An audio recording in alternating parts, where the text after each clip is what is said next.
painted area. Harward low, Harward to the rim, up and in again. Richard Harward, 15 points to lead BYU.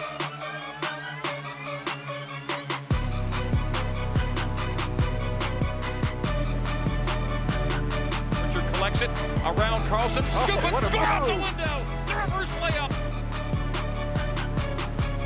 It's a follow slam by Richard Harward this time.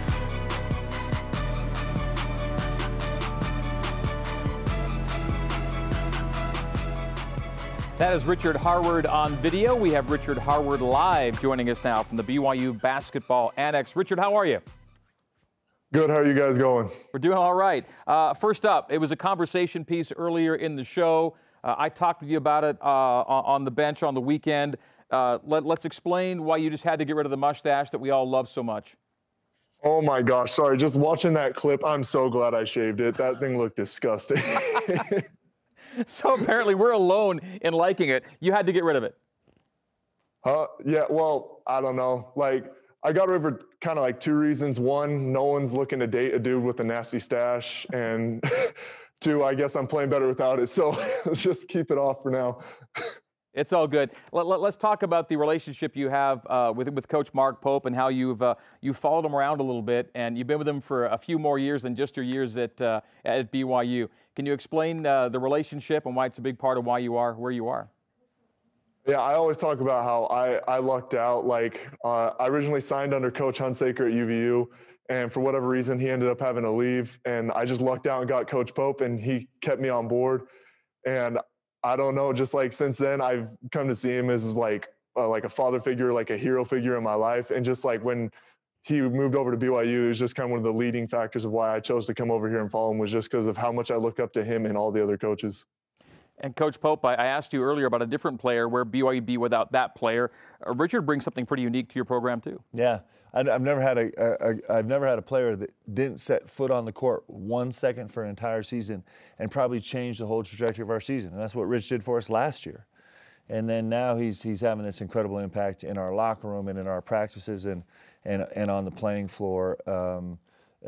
Just with his basketball skill and toughness, making such a huge impact. I mean, how often do you see a player come into a game like he did on Saturday against Utah, where everybody watching the game is like, there is nothing you can do with that guy. Like, there's no answer. He's just too big and strong and physical and relentless and has too much passion and joy, and there's just no answer to it. It's fun. And as a coach, you're just like when Rich starts doing that, I kind of just sit down like, my work here is done, man. I'm just gonna let Rich go do his thing. It's awesome. So couldn't be happier. Rich, the Utah game for you and the team, how big was what happened on the weekend? I think it was huge, just because like we're steadily kind of growing that confidence and learning how to work with each other. We've been struggling offensively a little bit. I felt like it was a good pick me up in terms of like building that offensive confidence, and also like on defense, I felt like all the guys kind of locked in. And those rivalry games, something about those rivalry games, they're always a fight, they're always tough. And just how the guys responded from the Boise State game and immediately turned it around, I think it's a huge stepping stone. All right, you're back to the grind this week. San Diego State Friday. Quick word about the opportunity you have in San Diego. I'm just really excited. Like, this is like the first time we're facing like a ranked team this season, so we get to finally kind of test our mettle. We have this whole week to kind of prepare for it, get our minds right, and just get like everything clicking. I'm super excited for it. Rich, our time with you is short tonight. We do appreciate you taking a few minutes, though, and joining us from the Annex. Have a great week. Okay, thank you. Hey, Rich. Oh, yeah. He left. Oh, I wanted him to throw the guy who gave him the shiner under the bus, but I'll leave that for next time. Is he still here? Got you. Rich, come back. Yo, what's up? What's up? Come on, who gave you the black eye, man? Oh, Matt Harms is a tall, long, bony dude. He popped me hard. Hey, so when it happened, was there any payback? Did you have any visions of some payback? No, it was kind of my fault. I kind of put my face into his elbow, so I couldn't blame him. Love you, brother. Great job, man.